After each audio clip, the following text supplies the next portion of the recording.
आधुनिक भारत के रहस्य। यदि सरकार को जयगढ़ किले का खजाना नहीं मिला तो वह कहां गया? ऐतिहासिक स्रोत कहते हैं कि जयपुर के जयगढ़ किले में एक खजाना छिपाकर रखा गया था, लेकिन 1976 में भारत सरकार ने दावा किया कि वहां उसे कुछ नहीं मिला।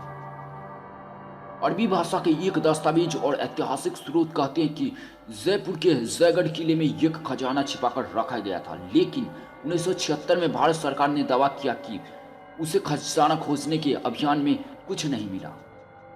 भारत और पाकिस्तान के बीच 1971 के युद्ध के बाद शायद यह सबसे अलग तरह का पत्राचार था।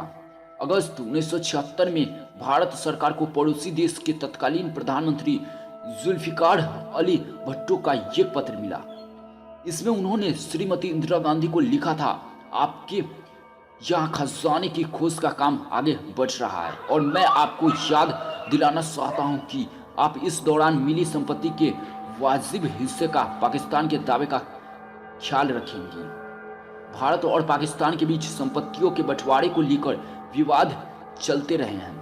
हाल ही में लंदन की अदालत में चल रहा वह मामला भी चर्चा में आया था, जिसे हैदराबाद फंड के नाम से जाना जाता है। आजादी के पहले हैदराबाद के निजाम की करोड़ों रुपए की रकम ब्रिटेन की एक बैंक में जमा थी और आज इसके स्वामित्व को लेकर भारत, पाकिस्तान और नवाब के वंशजों के बीच लंदन में मुकदमा चल रहा है। हालांकि यहाँ हम जिस मामले का जिक्र कर रहे हैं उसमें सबसे मजेदार बात है कि खजाना मिलने के बाद ही पाकिस्तान के प्रधानमंत्री ने इसमें हिस्सेदारी मांग ली थी। मान सिंह ने अफगानिस्तान में विद्रोह तो कुचला ही, वे टनों सोना चांदी लूटकर भी अपने साथ लाए। कहा जाता कि यह संपत्ति उन्होंने मुगल सल्तनत के हवाले न करके आमेर के किले में छिपा दी थी। यह घटना जयपुर राजघराने से संबंधित है और खजाने की खोज का अभियान जयपुर के नजदीक बने जयगढ़ किले में चलाया गया था। यह किला राजा जय सिंह द्वितीय ने 1926 में बनवाया था। यह एक सुरंग के जरिए आमेर किले से जुड़ा है, जिसे 1592 में राजा मान सिंह प्रथम ने बनवाया था।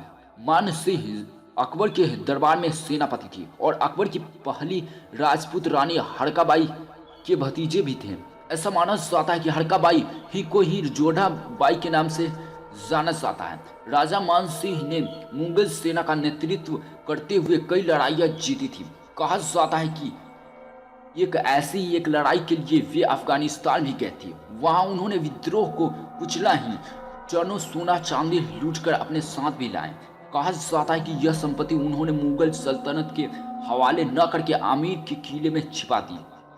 आमेर जयगढ़ किले के बारे में लंबे अरसे से ये कयास लगाए जाते रहे हैं कि यहाँ तहखानों में मानसी का गुप्त खजाना छिपा है।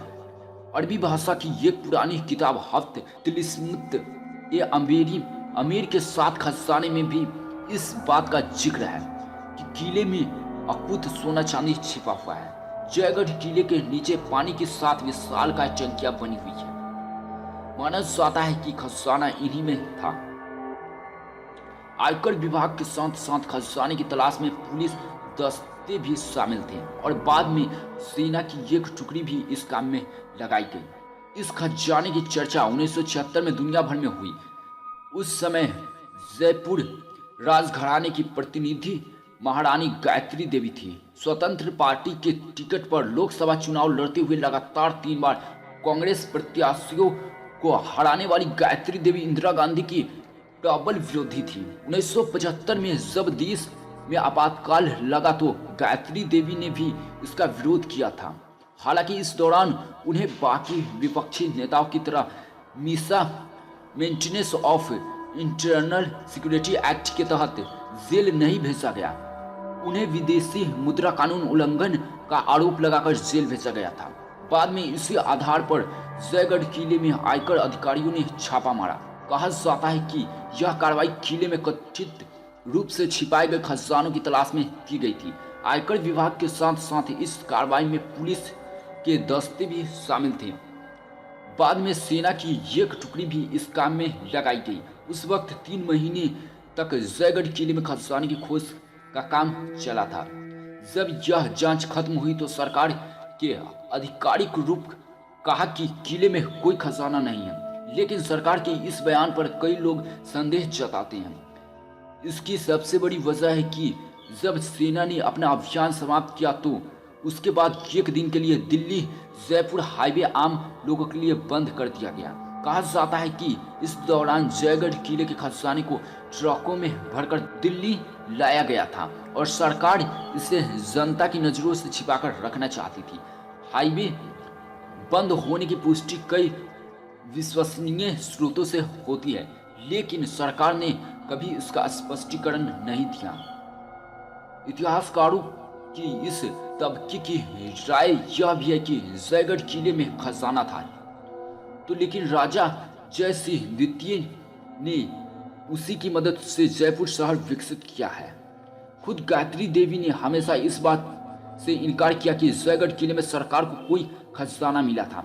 उनके जीवनीकार धर्मेंद्र कंवर भी एक मीडिया रिपोर्ट में यही बात कहते हैं। इतिहासकारों के इस तबके की राय यह भी है कि जयगढ़ किले में खजाना था, तो लेकिन राजा जय सिंह द्वितीय ने उसी की मदद से जयपुर शहर विकसित किया था और इसलिए वह पूरी संपत्ति कभी भी खत्म हो चुकी थी।